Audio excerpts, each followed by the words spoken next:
Muy buenas noches, queridos hermanos de Evangelismo Personal. Es un privilegio estar aquí nuevamente para poder seguir estudiando la palabra de Dios, y en estos últimos estudios hemos estado estudiando acerca de las iglesias de Apocalipsis.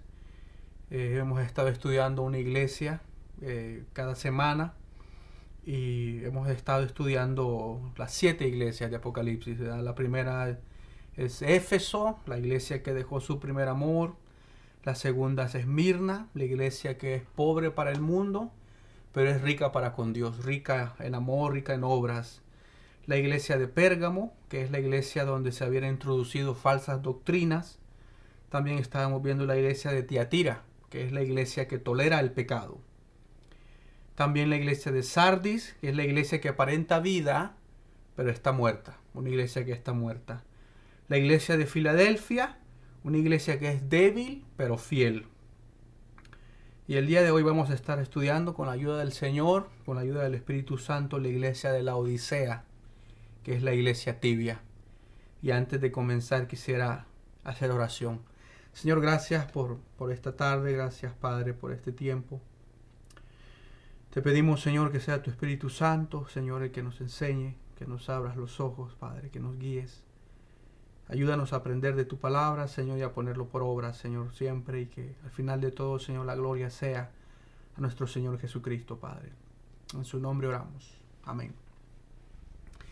Y gracias por sus oraciones a todos aquellos que han estado orando, a los que han estado compartiendo los mensajes por Facebook, que han estado viendo los mensajes por YouTube también. Les damos las gracias.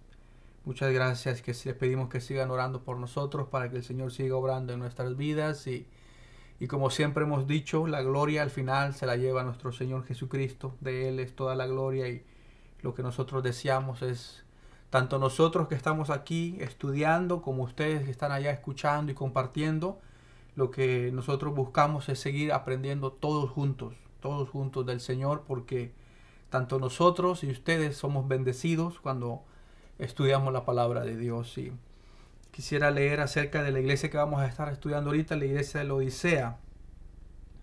La iglesia tibia es la última de las iglesias, dice así: y escribe el ángel de la iglesia en la Odisea, he aquí el amén, el testigo fiel y verdadero, el principio de la creación de Dios, dice esto: yo conozco tus obras, que ni eres frío ni caliente.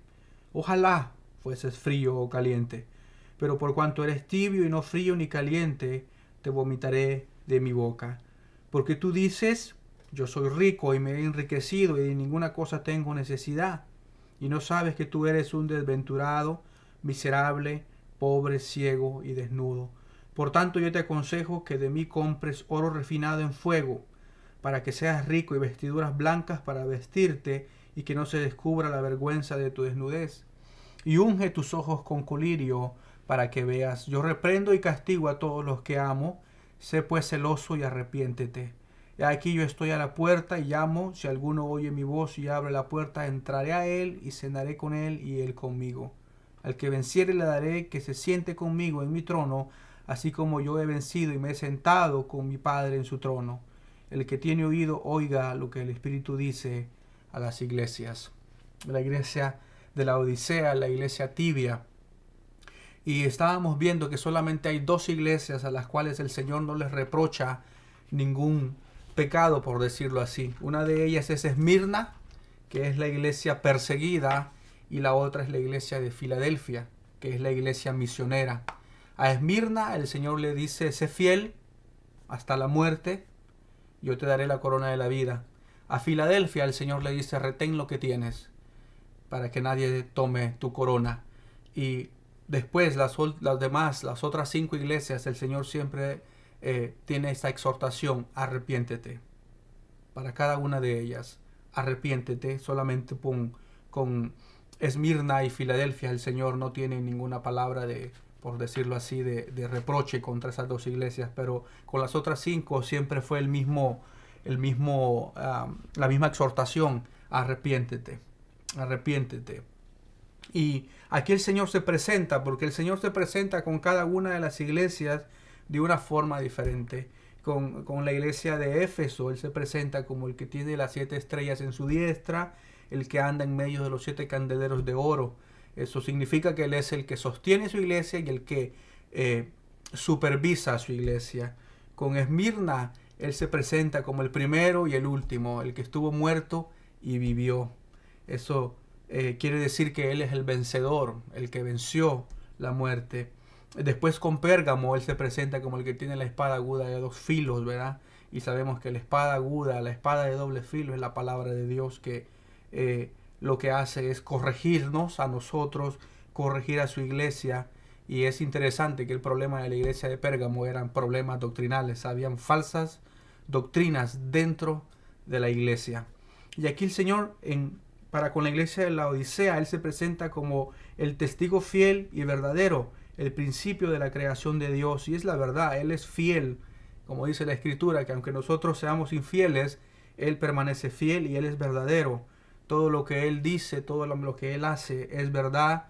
Y Juan dice, Dios es luz y en Él no hay ninguna tinieblas. Y ese es un verso que personalmente a mí me ayuda tanto, porque a veces estamos en un mundo que es un mundo caído y debemos de entender que como cristianos vamos a sufrir injusticias, vamos a sufrir el abuso tal vez de los que nos rodean, y muchas veces caemos en eso de que Señor, como ¿por qué permites esto? Señor, ¿por qué está pasando esto? Si tal vez pensamos, Señor, yo estoy en comunión contigo, te estoy sirviendo, ¿por qué es todo lo que sucede? Esto es una injusticia.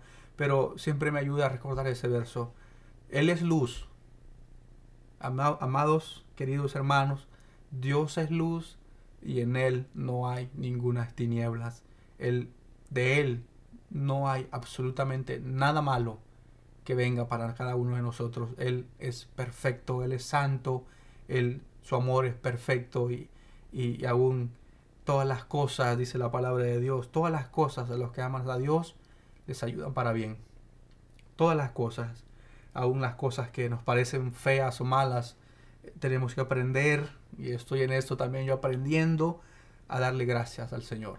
Gracias porque Él está trabajando en nuestras vidas.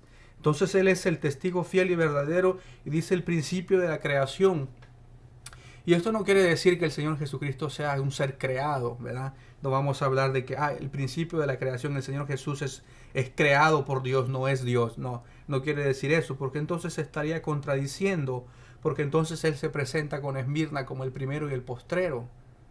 Entonces sería una contradicción, no quiere decir eso, ¿no? El Señor es Dios, el Señor es la segunda persona de la Trinidad, es el verbo de Dios, como lo dice Juan. Y sabemos que Él es el alfa y el omega, como dice también en el capítulo 1 de Apocalipsis, el que estuvo muerto, dice, y vivió, el que tiene las llaves de la muerte y del Hades. Este es nuestro Señor Jesucristo, que vive y permanece para siempre. Y el problema de la iglesia de la Odisea, ¿cuál era la situación espiritual de la Odisea? Por ejemplo, la iglesia de Éfeso tenía una situación espiritual. ¿Cuál era? Ellos estaban apartándose o estaban dejando su primer amor, ¿verdad? Y eso sucede cuando a veces le damos más importancia a muchas cosas, algo con lo cual yo lucho. Es una lucha que tenemos continua todos los creyentes. Cada creyente en cualquier país luchamos a veces con el exceso de trabajo, luchamos a veces con manejar y tener esa prioridad en nuestras vidas que sea nuestro Señor. Después vemos la situación espiritual de la iglesia de Esmirna. Era algo diferente. Ellos estaban pasando por persecución, habían perdido todo. El Señor les dice, porque tú eres pobre, pero la verdad, le dice el Señor, eres rica. Era una iglesia rica para con Dios. Era una situación diferente, persecución. Pero aquí con la iglesia de la Odisea había un problema bastante triste. Dice el Señor, yo conozco tus obras, que ni eres frío ni caliente. Ojalá fueses frío o caliente, y eso es como un grito, porque está con signos de interrogación. Ojalá, eso es como una frase fuerte, ojalá fueses frío o caliente. Pero por cuanto eres tibio y no frío ni caliente, te vomitaré en mi boca. Y qué expresión tan fuerte, que deberíamos nosotros de tener temor y decirle al Señor que nos guarde de nunca llegar a caer en esta situación. No estamos aquí para decir nosotros, nosotros nunca seremos así. Bien dice la palabra de Dios, el que se piensa estar firme, mire que no caiga.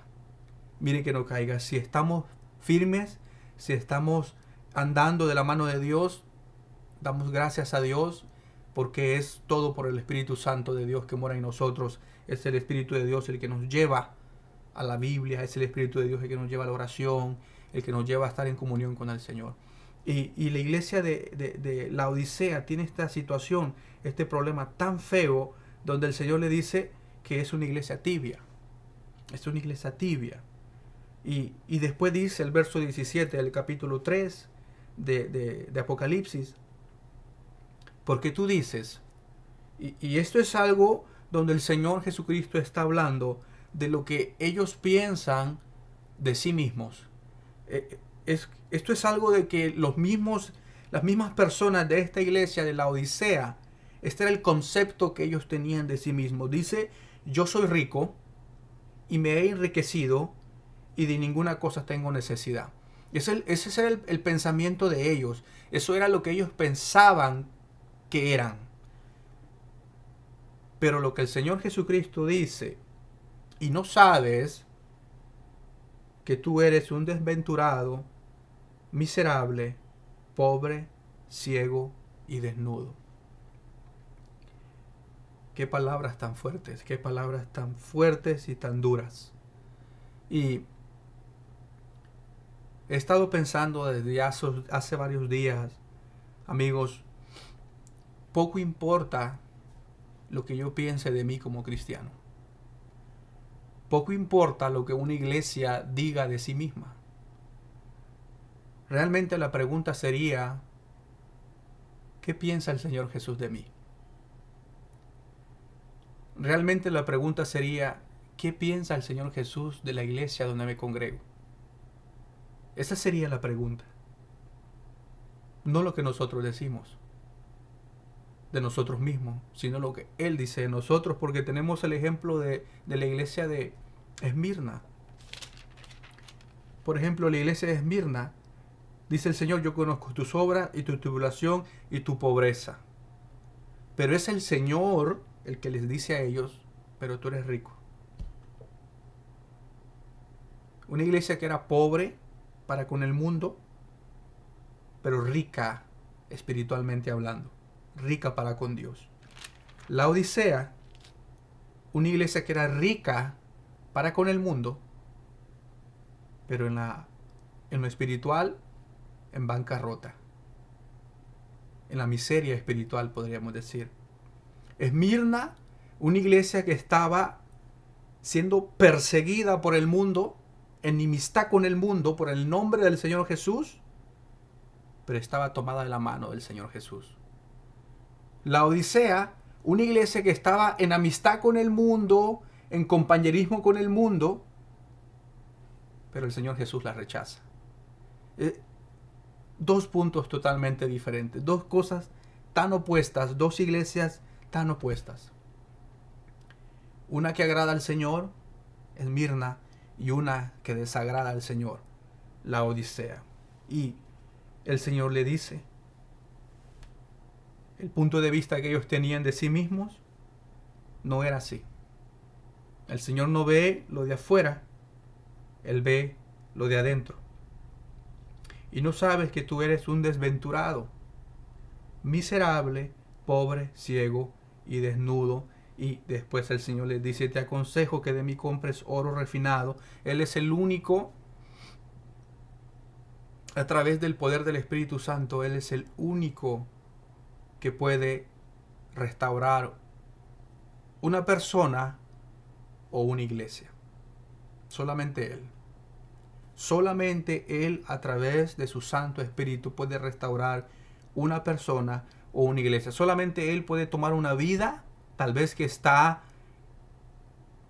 destruida por el pecado, o una iglesia que está destruida por el pecado, restaurarla, perdonarla, restaurarla y usarla para su gloria. Eso el Señor lo puede hacer con un creyente y lo puede hacer con una iglesia. Él lo ha hecho conmigo. Él ha perdonado mis maldades y Él me ha restaurado. Y gloria a su nombre, que Él se digna en usarnos ahora para su gloria, para la gloria del Señor Jesucristo. Pero no puede haber restauración si no hay arrepentimiento. No puede haber sanidad si no hay arrepentimiento.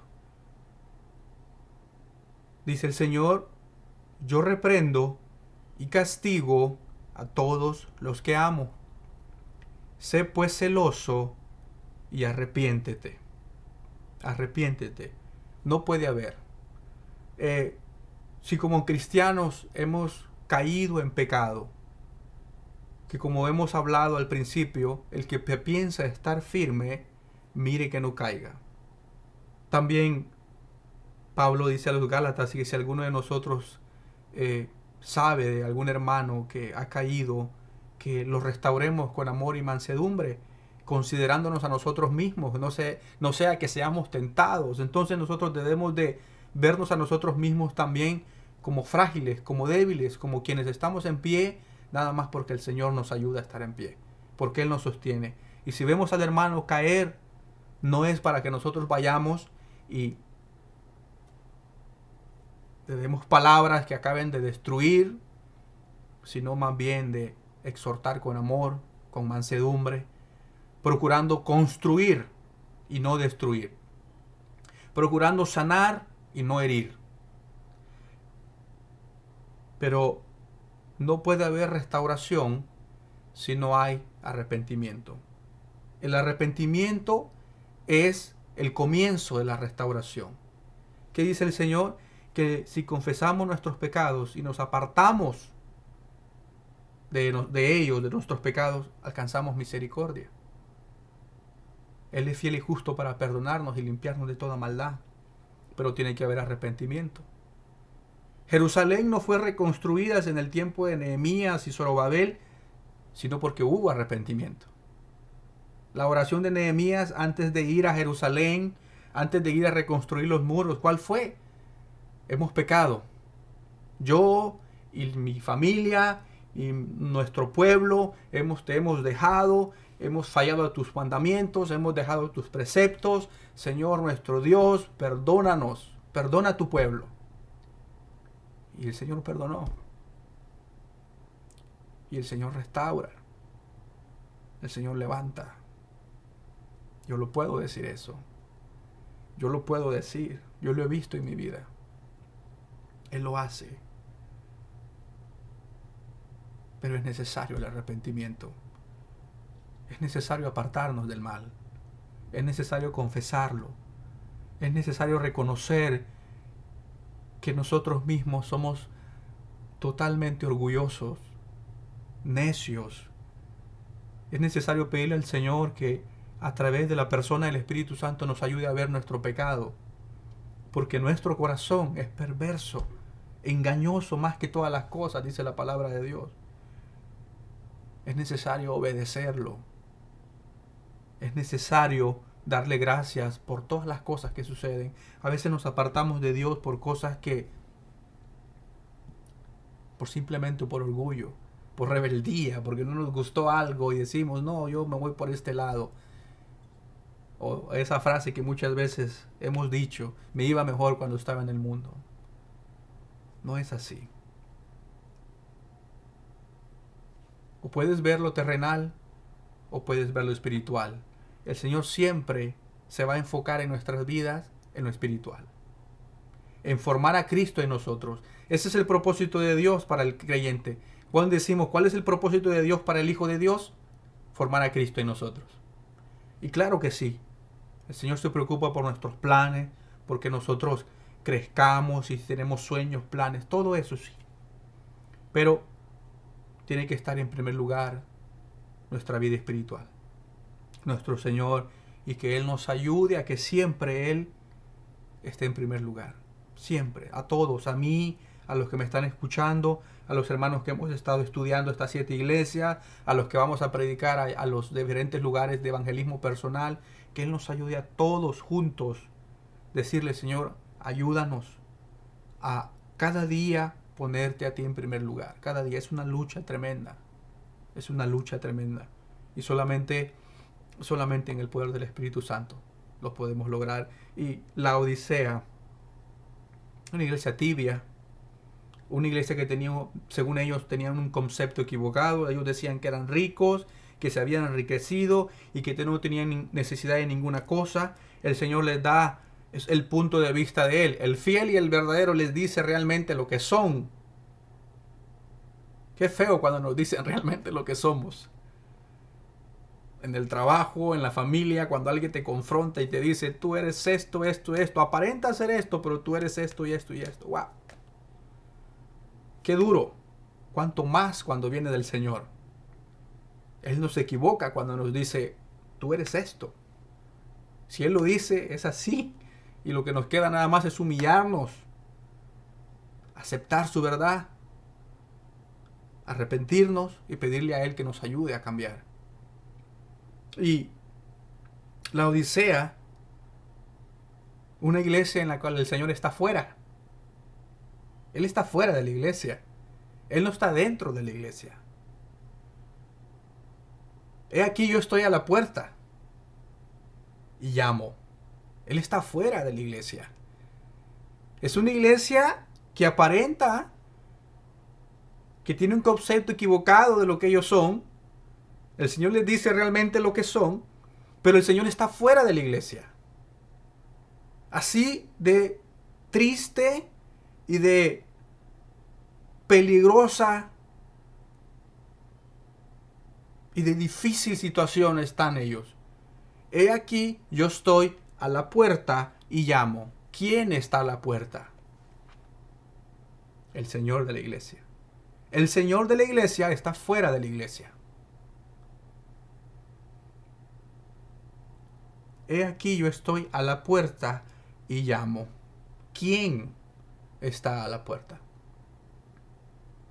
El testigo fiel y verdadero. El principio de la creación de Dios. Él es el que está a la puerta. El que tiene ojos como llama de fuego, rostro como el sol cuando resplandece en su fuerza, pies como bronce bruñido. De su boca sale una espada aguda de 2 filos. Sus cabellos blancos como la lana, como la nieve. Tiene un cinto de oro en su pecho. El primero y el postrero. El que estuvo muerto y vivió. Y vive por los siglos de los siglos. El que tiene las llaves de la muerte y del Hades. Aquí en la iglesia de Odisea, Él está fuera.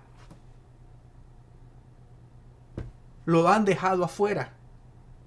Y eso sucede cuando nosotros queremos aceptar al mundo y meter al mundo en la iglesia.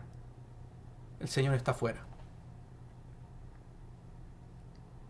Pero el Señor dice, he aquí yo estoy a la puerta y llamo. Si alguno oye mi voz, el llamado es personal. Si alguno oye mi voz y abre la puerta se abre de adentro. Había un querido hermano nuestro que ya no está con nosotros que siempre decía estas palabras. Nuestro Señor Jesucristo es un caballero. Él no tira la puerta. Él toca la puerta. Él no la tira. Él toca la puerta y se abre de adentro. No se abre de afuera. Quien abre es el que está dentro. Por eso dice, he aquí yo estoy a la puerta y llamo, si alguno oye mi voz y abre la puerta, entraré a él y cenaré con él y él conmigo. Y esa puerta es el corazón. El corazón. El corazón de la iglesia. Para mí, personalmente, cuando una iglesia abre esa puerta, quiere decir cuando una iglesia se arrepiente. Cuando una iglesia reconoce su pecado y se arrepiente y le dice al Señor, entra. Entra a esta iglesia, restáurala, sánala, y úsala para tu gloria. Cuando un creyente se arrepiente de su pecado y le dice al Señor, Señor, entra a mi corazón, perdóname, me arrepiento de mi maldad, perdóname, sáname, levántame, úsame. Pero solamente el que está adentro puede abrir la puerta. Damos gracias a Dios por este estudio de estas 7 iglesias. Lo decimos siempre, la gloria sea siempre a nuestro Señor Jesucristo. Evangelismo personal los sábados donde vamos. El discipulado que estamos haciendo es obra del Espíritu Santo de Dios y hemos visto la mano de Dios. Para nosotros es una bendición. Desde el momento que nos sentamos a estudiar la palabra de Dios ya es una bendición. Cuanto más servir al Señor, ya somos bendecidos y queremos darle gracias por acompañarnos. Seguimos pidiéndoles por favor que compartan los mensajes con sus familiares, en su Facebook. No buscamos un like, buscamos que lo compartan. Jesús es el camino, la verdad y la vida. Dijo el Señor Jesucristo, el que cree en mí tiene vida eterna. Cristo te ama. Si tú no conoces a Cristo, si tú reconoces que eres un pecador, tal vez te encuentras en tu vida angustiado, abrumado, buscando ser feliz en el mundo, en el alcohol, en las drogas, en las inmoralidades. Cristo te ama. Él te quiere perdonar, te quiere salvar. Tal vez te apartaste del Señor Jesucristo y en este momento la culpa, tu conciencia te abruma. Yo he vivido eso. La culpa, el temor, la duda de que si Dios te puede o no te puede volver a recibir. Él está con los brazos abiertos. Siempre. Aquel que se arrepiente de su pecado y reconoce su maldad y se humilla delante de Él, Él lo perdona. Y Él lo sana y más aún, Él lo levanta y lo usa para su gloria. Dios les bendiga, hermanos. Gracias por este tiempo. Según la voluntad de Dios, el siguiente mes vamos a tener otro tema. El tema va a ser la autoridad del Hijo, la autoridad del Señor Jesucristo. Autoridad sobre la enfermedad, autoridad sobre la naturaleza, autoridad sobre lo espiritual y autoridad sobre la muerte. Con la ayuda de nuestro Señor vamos a estar tocando estos temas el siguiente mes, un martes, un tema cada martes, si Dios lo permite. Que el Señor les bendiga, que sigan disfrutando de las bendiciones de nuestro Dios, sigan orando por nosotros, que el Señor haga su voluntad en este su ministerio y que podamos seguir adelante, ya que ciertamente el Señor viene pronto. El Señor viene pronto. El Señor es real. Nuestro Señor es real. Es real. Nuestro Señor Jesucristo vive y Él es real. Nosotros que hemos creído en Él sabemos que Él es real. Él es poderoso para cambiar vidas y para salvar. Dios les bendiga en esta noche y al final de todo, como siempre decimos, que toda la gloria sea para el Señor Jesucristo. Cuídense, los queremos mucho. Amén.